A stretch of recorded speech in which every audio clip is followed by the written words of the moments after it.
んにちは、ジローです。懐かしい。今回はですね、教科書があるんですよ。で、教科書なんか最近飛ばす系ばっかりやってるんですけども、今回はね、これ見てください。こんなものを手に入れました。僕段ボールで作る鉄砲、輪ゴム鉄砲の設計図的なで、これ通りに切って組み合わせれば段ボールが輪ゴム鉄砲になるというね。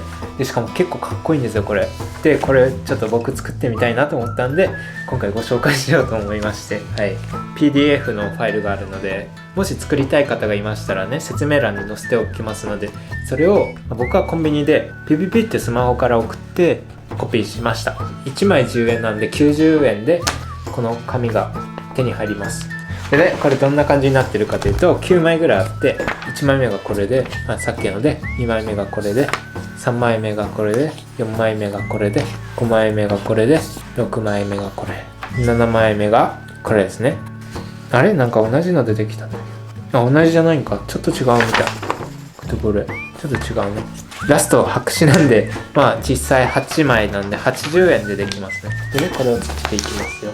僕がお手本としてね、作ってみたいと思います。なんかわかんないけど、綺麗に作りたいっていうことで、ダイソーでね、段ボール買ってきました、わざわざ。皆さんが作るときはね、買わなくて全然いいんですけど、こう見た目綺麗にした方がいいのかなっていうのでね、はい、買ってきました。こんな感じの段ボール。意外とちっちゃいな。でも十分だね。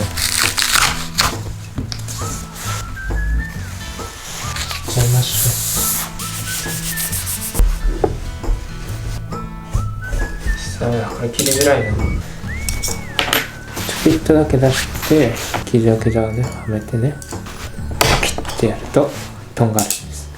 これは安全にね捨てましょ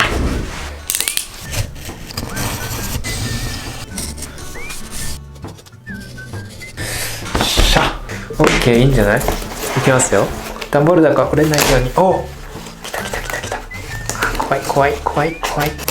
おー、いいね。結構綺麗じゃないこれ。ほら、こっちとか特に。ということでね、残りのこれもね全部切っていきますね。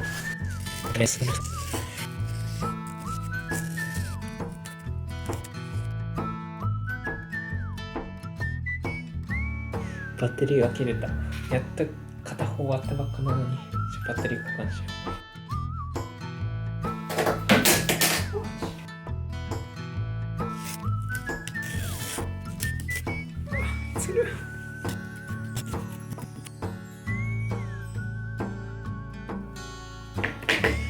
ということでついに切り終わりました。やっとね、結構ね1時間ちょっとぐらいかかっちゃったかな。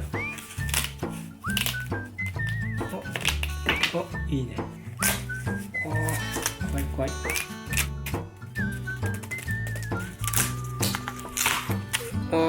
取れた。イエーイ。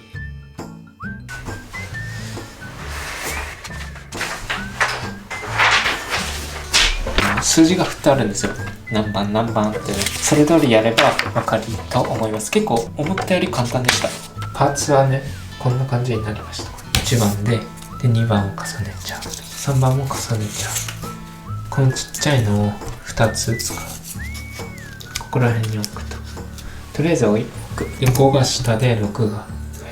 このギザギザが合うように。でもうラストこれをねここにはめて、でラストこれで一応ねこの形になったんですけど、これくっつけるので、まず中のこの2つをつけちゃおう。で次この中の2つをつけちゃおう。中の部分がこうスライドして打てるって感じ。これをつけちゃう。ここにこのちっちゃいのね入れていきます。